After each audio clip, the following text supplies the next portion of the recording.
Before I go on to step 2, I need to tell you that part of step 1, or maybe even step 0, is I always line all of my raised beds, or bottom all of my raised beds with cardboard.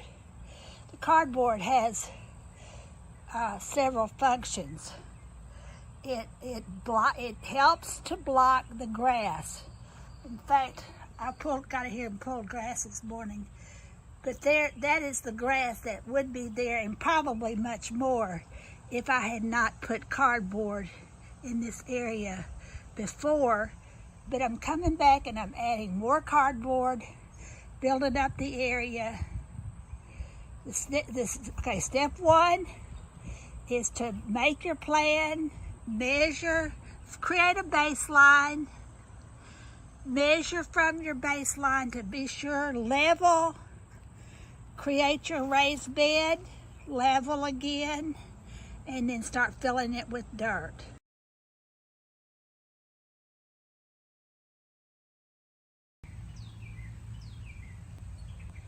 Before I move on to steps 3 and 4, which I'm going to do at the same time, I'm going to go back to step 0 again.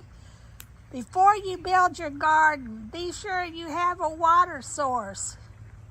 I don't care if you're next to a lagoon, you're still going to need some water, I think. I don't know. I've never had a garden next to a lagoon.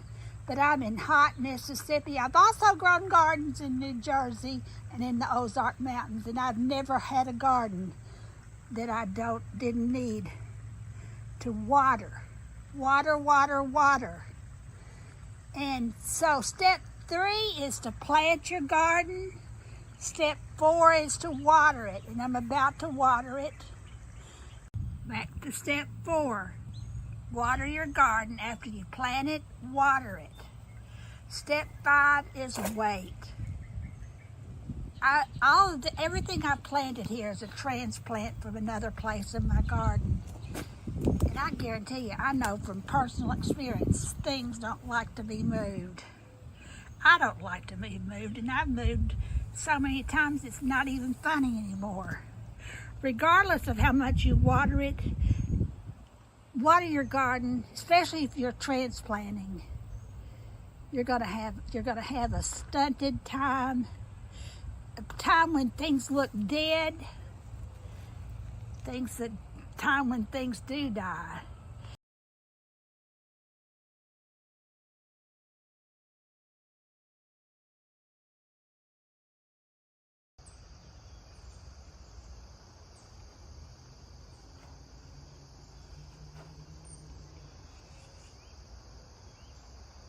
Today I want to talk to you about waiting, about the expression from the movie Field of Dreams, build it, they will come.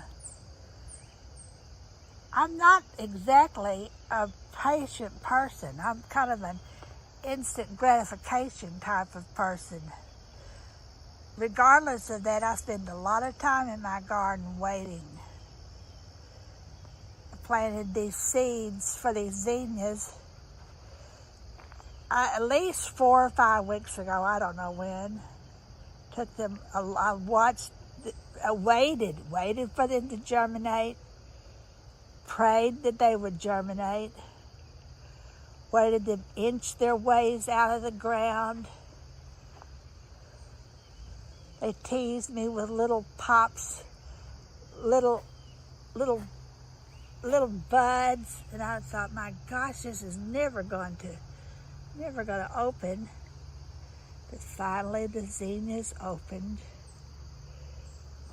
and now I have this little carousel of color, what one of my friends called pops of color, in my garden. Well, here's something right next to it that I've planted. This is my Peggy Martin.